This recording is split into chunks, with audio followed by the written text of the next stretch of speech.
Hi folks, I'm Tavegia, and this is for class number Political Science 6593, doing case study number 7, and it's entitled Unqualified Applicants. So essentially, USDA Forest Service in 1997 is advertising job announcements for unqualified applicants. Essentially, if you're a qualified applicant, you can't apply. And so the USDA Forest Service is doing this because they can't get enough qualified applicants to meet the diversity requirements they're looking for, essentially minorities and women.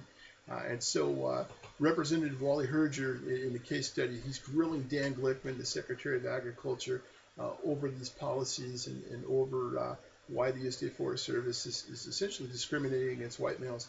But there's other implications too. Not only are white males being discriminated against, but you've got women and minorities that do happen to qualify for these jobs, and they're being discriminated against as well. Imagine having to overcome the adversity to get the knowledge, skills, and abilities to go get one of these jobs in fire or forestry or wildlife biology, and being told after going to college or completing whatever requirements you're needing to complete, that you're not allowed to apply for these jobs. So it flies in the face of everything that the merit promotion and hiring authorities stand for. Another issue that pops up, of course, is EEO. If you've got discrimination, you've got EEO cases and animosity between the folks that have knowledge, skills, and abilities for these jobs and should get them, and the folks that don't. The other issue pops up is that you've got jobs that are going unfilled. So on Plumas National Forest, at the case study sites, jobs are being unfilled sometimes for years because they can't get women and minorities to apply for them. And so rather than take white males to go be firefighters and fight fires, these jobs are being left open, and these fires are essentially wreaking havoc on landscapes and structures.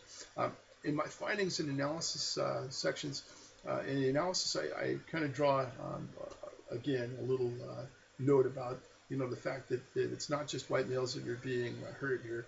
You've got women and minorities that do have the knowledge, skills, and abilities to apply for these jobs, and they're being eliminated as well.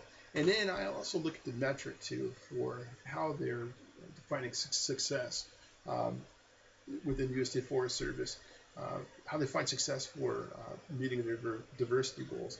And my contention is this, is that they're just looking solely at the U.S. population and say if we need a cross-section that mirrors the U.S. population in terms of demographic in the USDA Forest Service.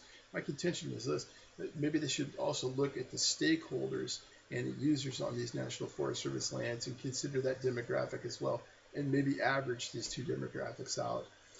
With that, I'm at time. Please look at the questions that I've posed within the case study analysis, and if you've got questions about my analysis or my findings, please let me know that as well. Thank you.